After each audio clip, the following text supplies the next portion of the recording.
It's a pleasure for me to be here with you all at this very important moment of Mexico's history. And I believe the future is shaped by defending the best of what we have inherited. And you are in an extremely unique position to have received and then given to the world the legacy of all this amazing diversity of corn.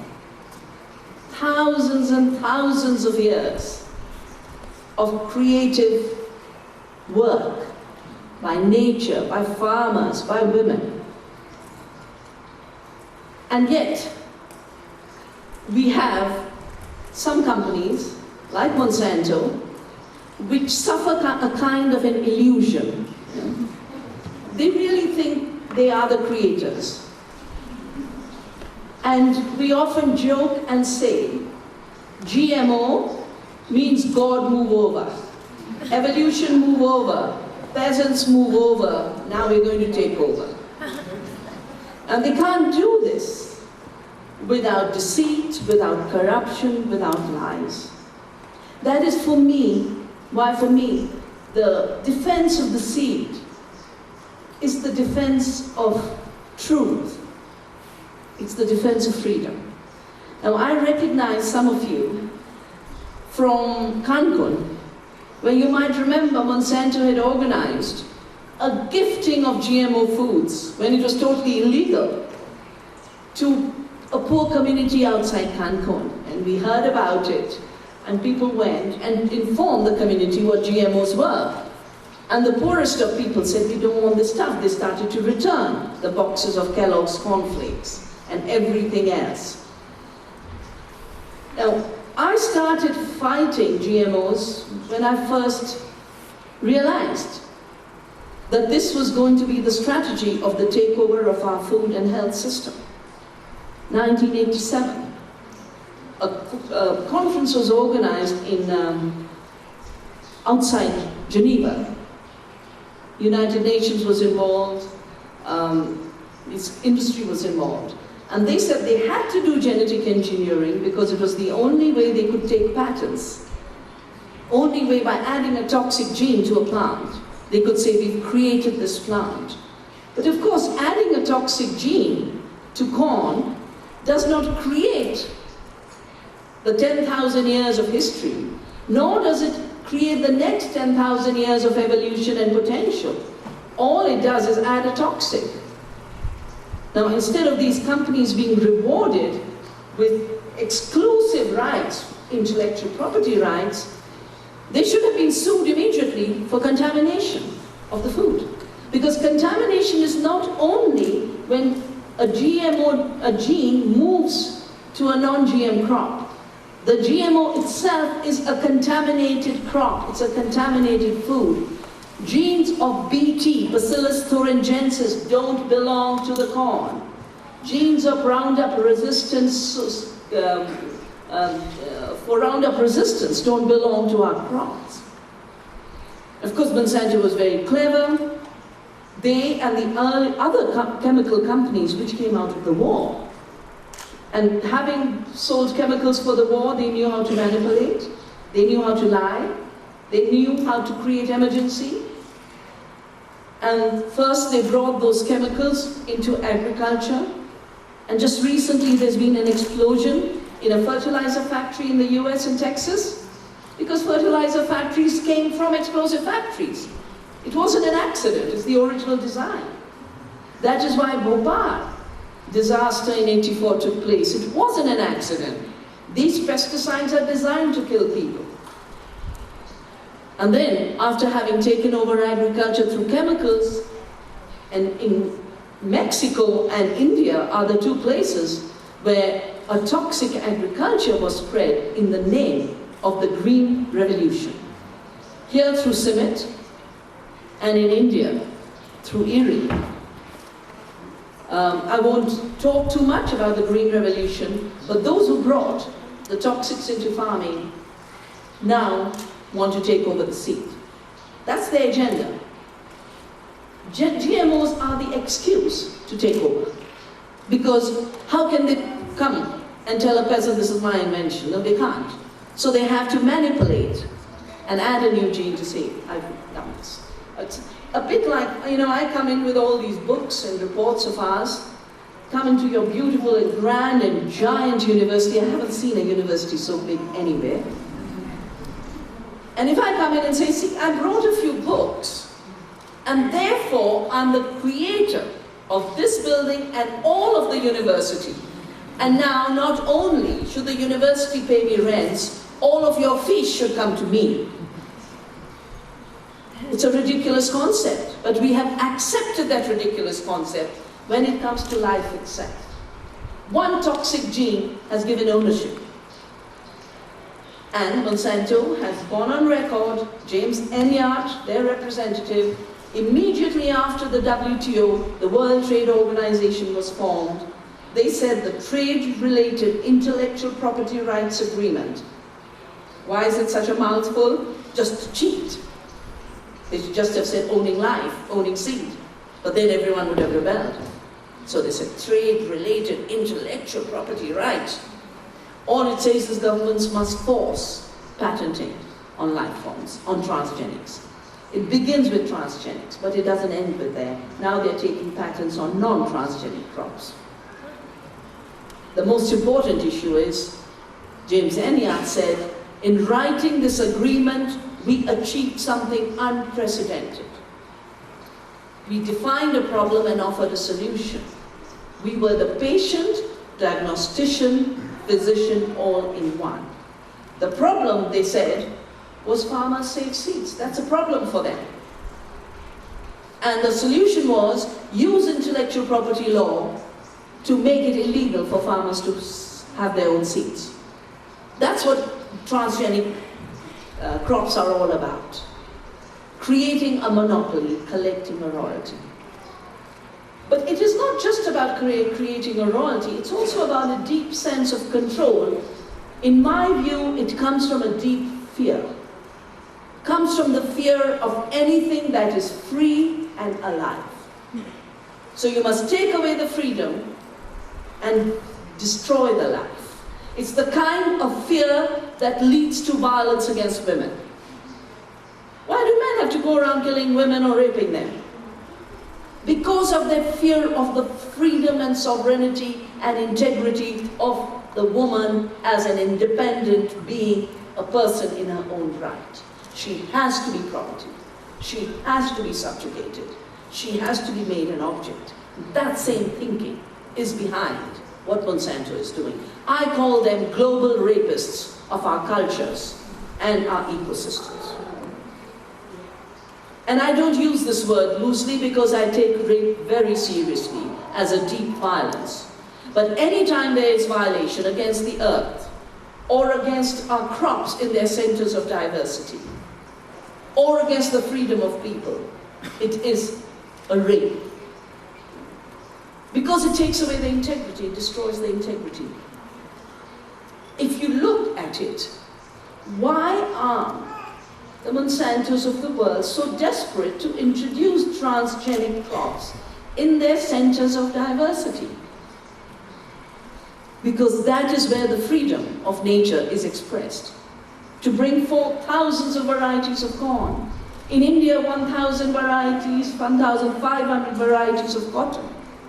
4,500 varieties of the eggplant. So they began with transgenic cotton in '98, illegally. I had to sue them. They couldn't commercially sell till 2002.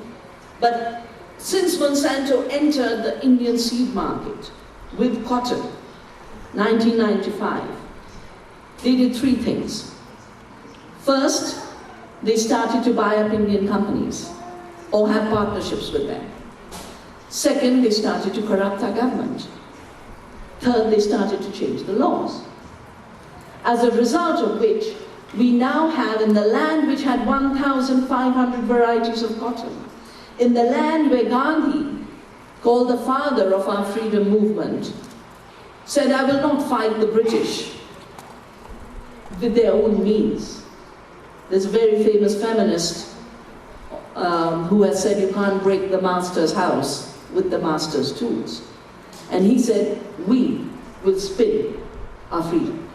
Because at that time, just like in today's world, transgenics and the food system is where imperialism is being born. At that time, imperialism rested on the textile industry. One part of it was to force people to grow cotton in indigo, that's what they were doing in India. The other was to capture slaves in Africa, transport them to North America to make them grow cotton, and then all of this went to England, to the factories, and sold as finished goods to countries which make the most beautiful fabrics, including my own. And they began with very thought-out strategies. There was a very famous governor called Macaulay, and he said, the only way we can take over India is by convincing Indians that everything that they have is inferior, and everything we bring is superior. This is cultural colonization. That's exactly what Monsanto is doing today. Your seeds are primitive, your seeds are inferior. The GMO is superior. This is a racism of the worst kind, especially when what they bring has no value, no worth, nobody wants it. The only way they can push GMO seeds is by taking away the freedom of farmers and by taking away the freedom of consumers to not know what they are eating. In US, there's a big battle about labeling. The land with the biggest democracy, citizens don't have the freedom to know what they eat. They don't have the freedom to have that little piece of labeling which most countries of the world have already adopted. So you can see that transgenic crops cannot go hand in hand with freedom. Or you can say they go hand in hand with the freedom of Monsanto to destroy all biodiversity, to destroy and contaminate our food system, and to destroy our democracies. Let me give you an example of what Monsanto did to India, the land where cotton was the fiber of freedom for our independence. As I mentioned, they came in 98 with the transgenics, but they came in with the genes earlier in 1995. Today, 95% of the cotton seed sold in India is owned and controlled by Monsanto. Every year, $200 million of royalty payments flow from very, very poor peasants to St. Louis, the headquarters of Monsanto. How do the peasants pay? They don't have the money. They do it on credit. Why do they do it on credit? Because they're convinced, using all kinds of messages, including all our sacred texts, including all our divinities and saints and gods. And you know, in India, because we think divinity is in all of life, and we know there are 300 million species in the world, we have 300 million divinities. Every glass, every, the tulsi, you touch anything, it is sacred. Our rivers, and each divinity, besides being a form of nature, also has an icon. And so what they do is pull off these icons in this amazing culture and use them to sell the transgenic. And they have so much money, they can send video vans to every village, the remotest corner. Farmers who've never had to deal with corruption of this kind really believe the God is telling me, buy the seed. And then it fails, so they buy more. They think they're buying a different seed because 60 Indian companies are locked into licensing arrangements to not sell anything but Monsanto's BT cotton. They're seed breeders, they've had other seeds, but they're not allowed to sell anything else.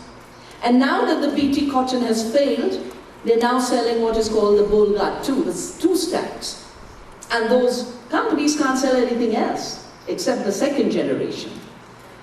The costs of seed jumped 8,000%. Seed that Monsanto sells is non-renewable. Means peasants got into deep debt, but also a deep debt when they were expecting to become prosperous. And on the day when the agents of the seed company, who are the ones who push the seeds and the chemicals, and get the peasants to sign on a piece of paper to say, I'll settle this credit and I'll mortgage my land. It's when the creditors come to take the land.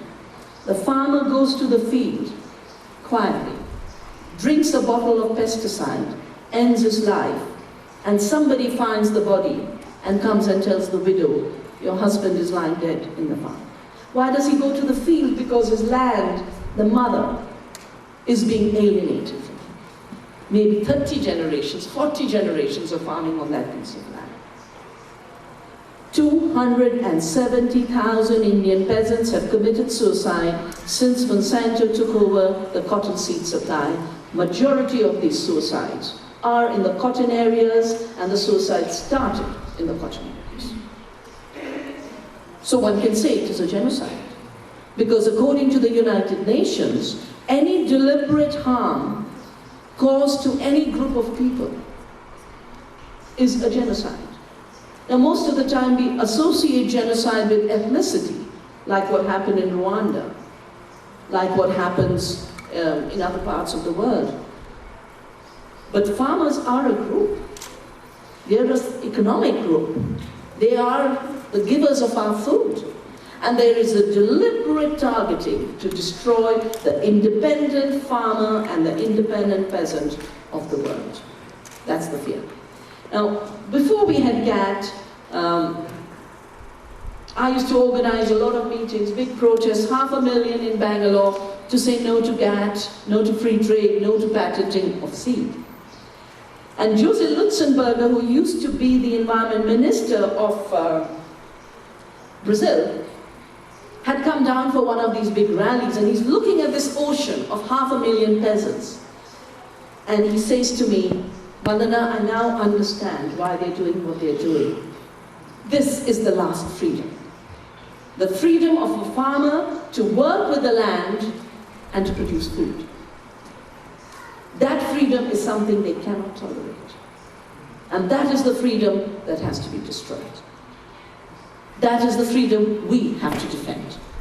Now, I mentioned the other crop that is in our center of India, center of diversity, is what we call it the brinjal. It's called the eggplant aubergine. Monsanto in 2010 tried to push this on us. We started a campaign when the trial started. We said we won't eat this. And because food is so intimate to people, even the women on the street can talk about BT Bengan in India.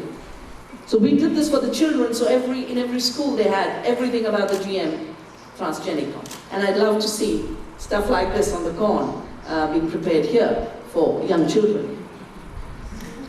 Our government was forced to hold public hearings. 7 places public hearings were held. Everywhere, peasants, consumers, scientists said, we don't want this. We have a moratorium on the GM corn. No transgenic food crop has been allowed in India because of the movements. And I do hope transgenic maize will never make it to Mexico because of your movements.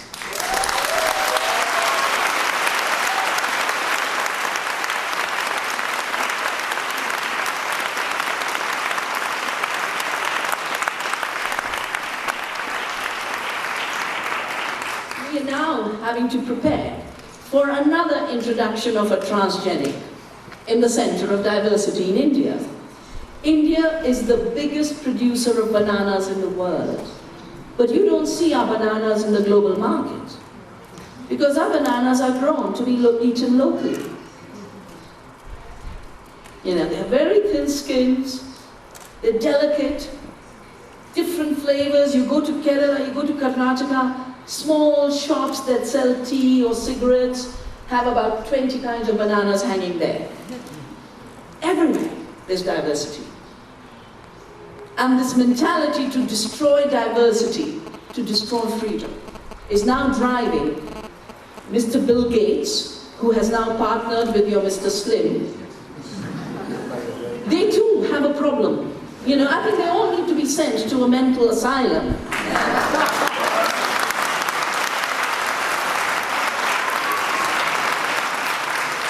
Because how could anyone in their sanity say, I will destroy diversity, I will poison food, I will take away the democratic rights of people? That has to be insanity. Anyway, Slim and Gates have joined for a global takeover, but Gates is pushing GM bananas. And the argument is they're going to save Indian women from dying in childbirth. Anemia is a major cause for childbirth death. But why do we have iron deficiency? Not because nature doesn't give us enough iron. Let me just read out to you. The iron in 100 grams of food is usually measured in milligrams per 100 grams. So amaranth has 11, moringa, an amazing iron-rich and vitamin A-rich, 28, buckwheat 15, neem, a tree which was patented and we defended it, 25, millet 8, Bengal gram leaves 23. Go on, cumin seeds 11, we dry up mango for a mango powder, and souring agents with vitamin C are very important because they help the absorption of iron. So you always have to have iron-rich foods with sour food. Lemon, tamarind, dry mango powder is 45. Turmeric has 67. How much does banana have? 0.44. Now, it's not that banana is not a good food. We call it a sacred fruit. And it seems that Alexander, when he came to India, he's called Alexander the Great, yeah? He's the first one to have seen bananas from the West. And he took this information and said there are people in India who just live on a diet of bananas. So interestingly, the scientific name of banana is Musa sapientum, the wise one, the food of the wise. And now the unwise say they're going to increase the iron content, the part that banana doesn't give you, that's what they want to increase. $15 million has been given by Gates to Mr. Dale, a University of Queensland scientist. So I started to research Mr. Dale. He knows one crop, the banana. He doesn't really, he has done no work on iron content. An Indian scientist has done that work.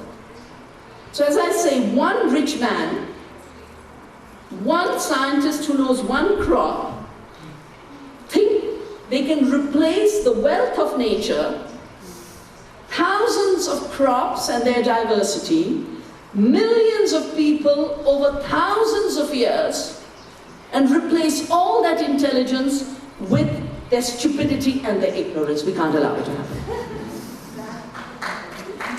It is an ignorant and irresponsible.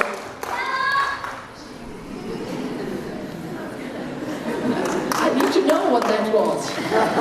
Bravo! Wow. It's in your hands. You're the one who has to do all this. When the children and the women lead this struggle and name these fellows as the capitalist patriarchs of our time, creating bioimperialism, then we will have moved to a new level. Because it is not just about technology.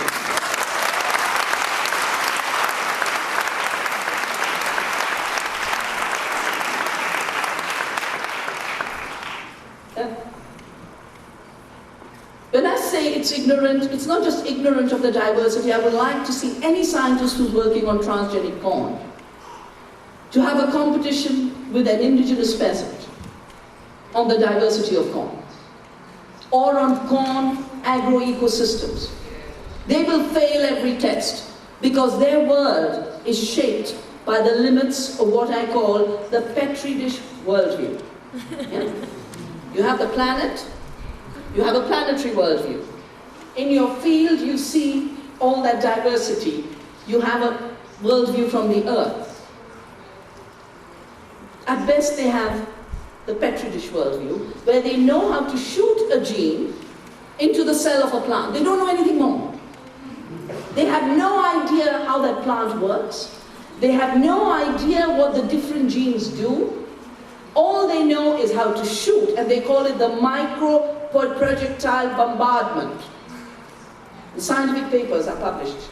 The other thing that they use is a cancer, the agrobacterium. Both are instruments of war. I call it war at the genetic level, and they have no idea what's going on, which is why they must always add an antibiotic resistance marker to separate the cells that absorb the transgene from the cells that didn't, which means every transgenic food has antibiotic resistance. And then because the corn doesn't want a Bt toxin, it doesn't want a Roundup resistant gene, the corn rejects it. So they add promoters of virulent viruses to express in the crop that doesn't want that expression, this new toxic expression. So basically every transgenic crop is a bundle of toxic genes, bacteria and viruses, all because the technology is so inaccurate.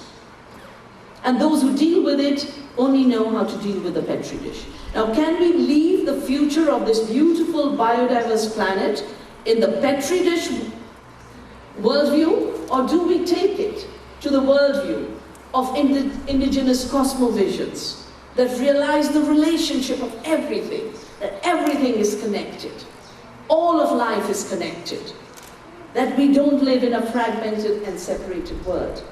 Now, because they work with an obsolete science, it's a mechanistic science, life is not a machine, it's a reductionist science, things are not separated, things are connected.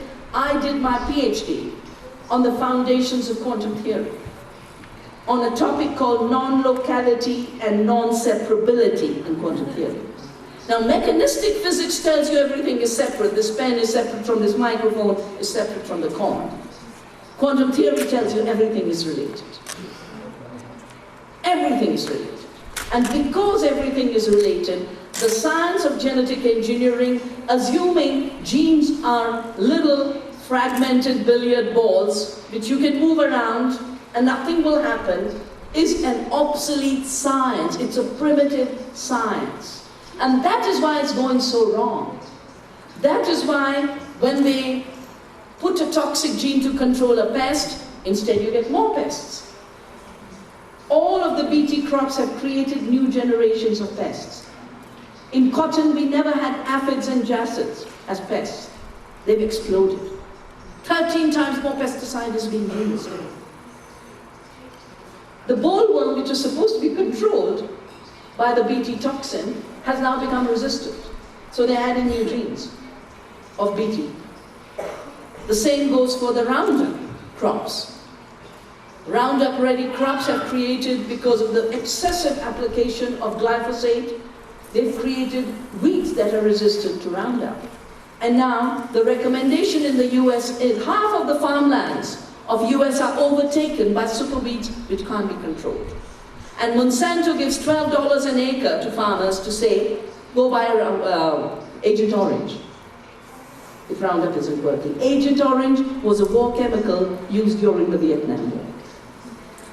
When I see them, one gene fails, they stack 2. 2 genes fail, they stack 3. They have now 8 stacks, and I'm told the applications they have made for Mexico are stacked genes with both Bt toxin and Roundup resistant. Einstein had given a very, very clear warning. He had said a clear sign of insanity is to keep doing the same thing again and again and again, expecting a different outcome. Another reason why they need treatment. Yeah. They say all this is for feeding people, but A, transgenic transformation doesn't change the yield of a crop. If a Bt is added to this corn, the corn's yield comes from what the peasants did, not from Monsanto's addition of a new gene. So you have a failure to yield. There hasn't been an increase. In India, in fact, they came in saying farmers will get 15 kilograms per acre. The average has been 450. Many times it has failed. This year, because of the drought, 40% cotton has failed in India with the Bt cotton. So much more risk for the farmers. But there's another reason why this is not about hunger. Basically, agriculture controlled by industry doesn't produce food for nourishment. Because an ancient Indian text called the Preaudiencia has said, everything is food. Everything is something else's food. And when we know that the web of life is a food web, we respect it. We do not put contaminants. We make sure we are not using pesticides. We make sure we are not allowing transgenics. But when agriculture becomes about commodity production, where the same companies make big money selling costly inputs, and then make even more money by buying cheap from farmers. So they will sell inputs that are 20 times more costly than the corn itself. And there's a total separation between cost of production and the price, because the governments bail them out. That's why the rich countries give $400 billion of subsidy, the issue in the entire WTO debate on agriculture. How can you keep subsidizing high-cost production and dumping it on the third world? This is what happened with NAFTA and corn. For Africa, it isn't that the corn produced in America was cheaper. It's just that it was made cheap with the huge subsidies. In cotton, $4 billion of subsidy were allowing the US to dump cotton on the world market. And they lost a case in the WTO against Brazil. In the case of soya, we did a huge movement because our oilseeds were being destroyed.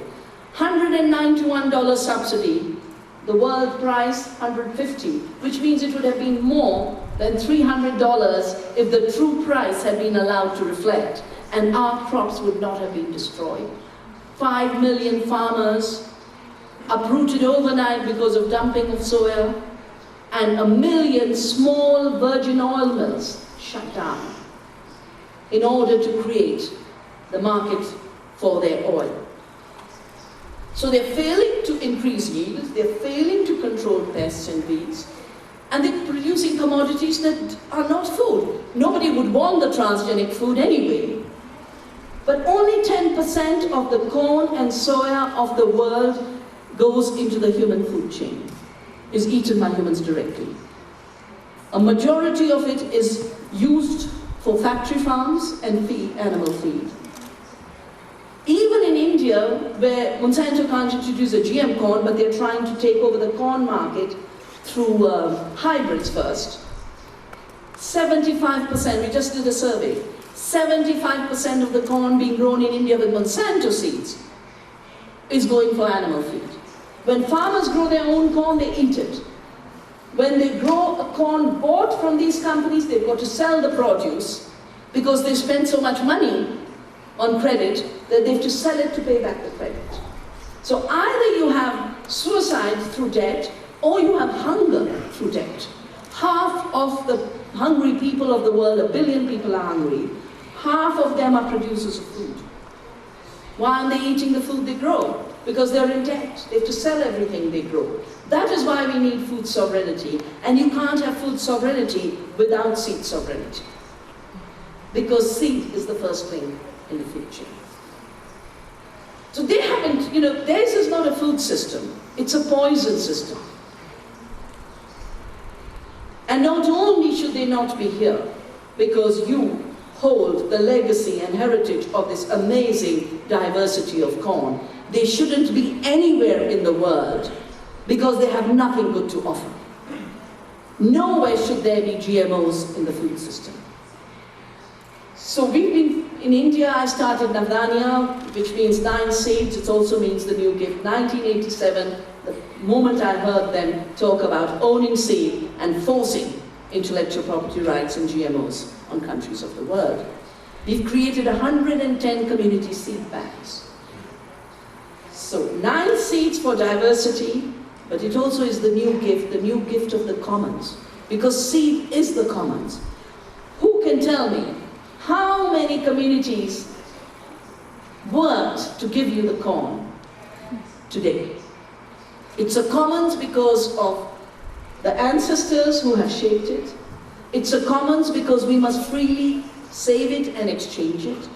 And it's a commons because we must hold it precious for handing over to future generations.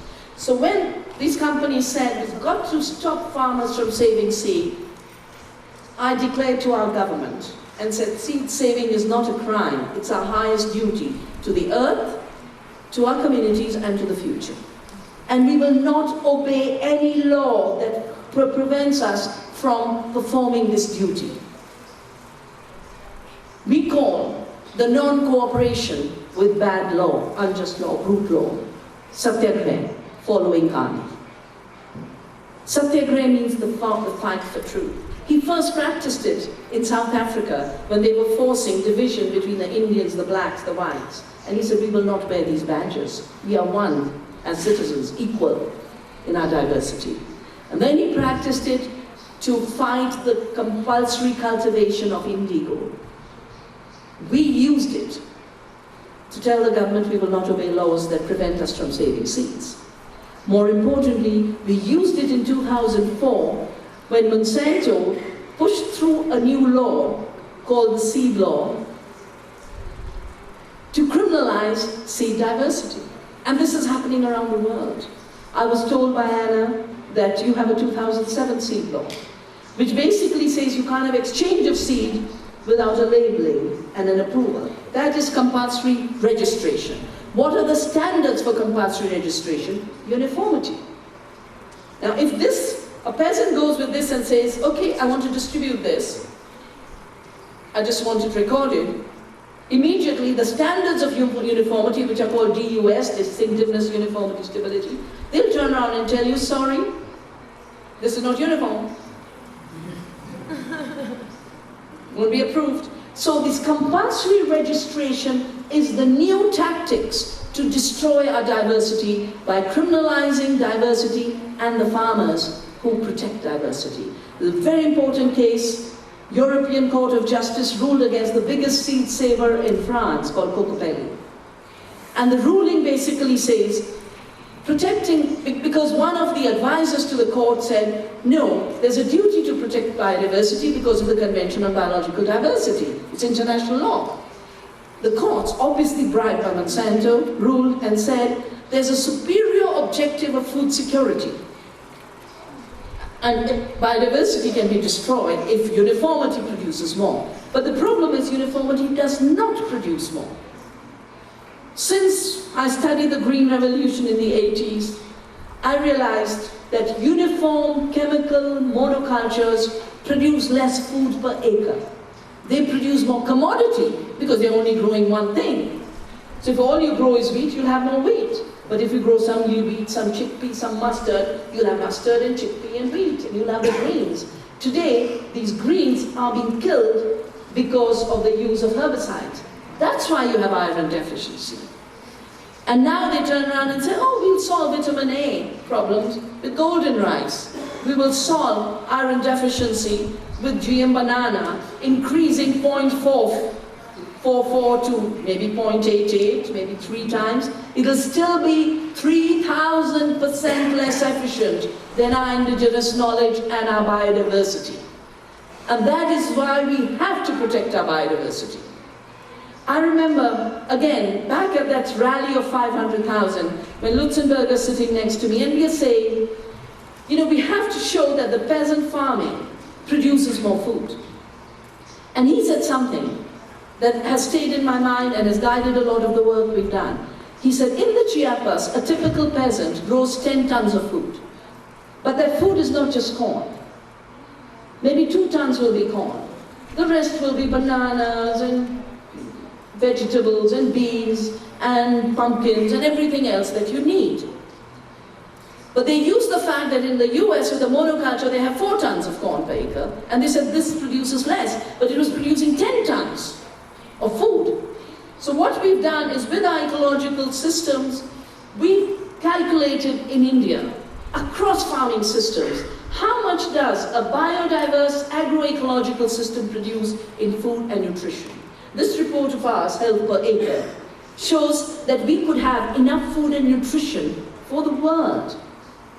And 2 times more, and 3 times more, by intensifying biodiversity, intensifying knowledge, not ignorance, intensifying ecology, not chemicals, intensifying self-reliance, not capital inputs and debt.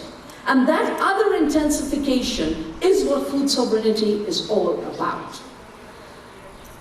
We started a global seed freedom campaign. We've also done a report. These are all available on the Navdanya website, Navdanya. 2 years ago, because they kept around talking about how they were performing miracles, we did a report from around the world. And this is the executive summary, but there's a much bigger report on the web page. And we couldn't find another title. We were going to say State of GMOs in the World. We said, no, it doesn't work. The GMO emperor has no clothes. And now we've launched a big global seed freedom campaign, Global Citizens Alliance, more than 120 groups, including SECM here on the corn. And what we've done in this is both create a common platform for people to tell a story about what their diversity is, what seeds they have saved, what their agriculture gives, but also tell the stories of resistance. The resistance to Monsanto, and its corruption, and its monopoly, and its new bioimperialism. Every year, now onwards, we are going to celebrate 2nd of October to 16th of October as the fortnight of seed freedom.